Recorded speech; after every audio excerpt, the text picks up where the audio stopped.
لیکن اگر زندگی خوبصورت ہے تو رات میں بھی سورج نظر آئے گا اور دن میں بھی چاند نظر آئے گا۔ اگر زندگی اداس ہے، زندگی ویران ہے، زندگی میں بیوٹی نہیں ہے، تو آپ کو انگلینڈ بھی سب صحرا نظر آئے کیونکہ یہاں کچھ گڑبڑ ہے۔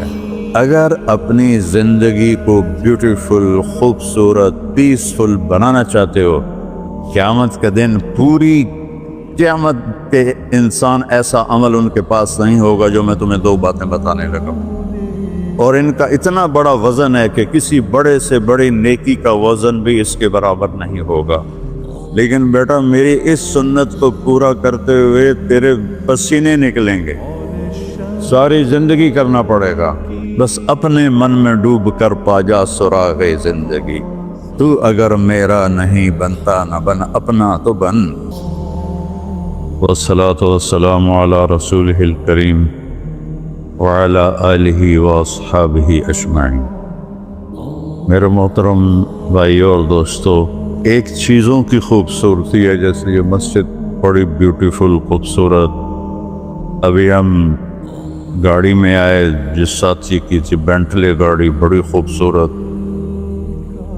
گھڑیاں، گاڑیاں، سڑکیں۔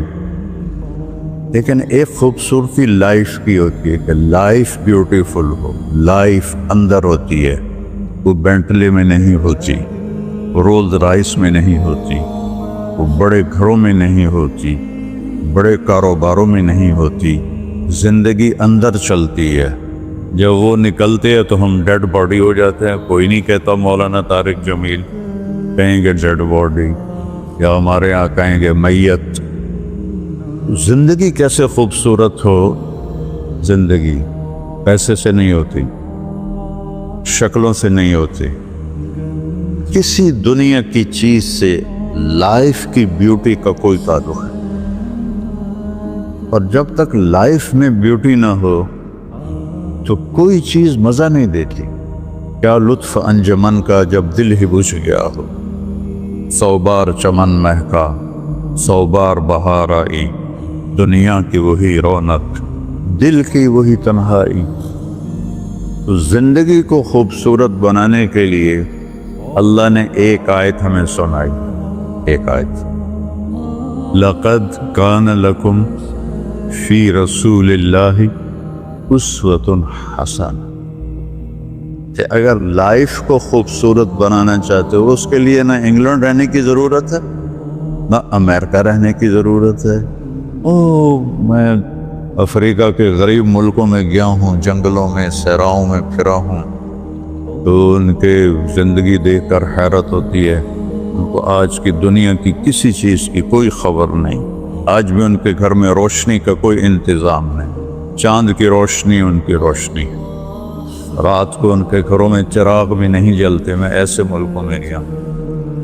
لیکن اگر زندگی خوبصورت ہے تو رات میں بھی سورج نظر آئے گا اور دن میں بھی چاند نظر آئے گا۔ اگر زندگی اداس ہے، زندگی ویران ہے، زندگی میں بیوٹی نہیں ہے، تو آپ کو انگلینڈ بھی سب صحرا نظر آئے گا۔ آپ کو خوبصورت اسکاٹ لینڈ کی وادیاں دیکھ کر بھی مزہ نہیں آئے گا، کیونکہ یہاں کچھ گڑبڑ ہے۔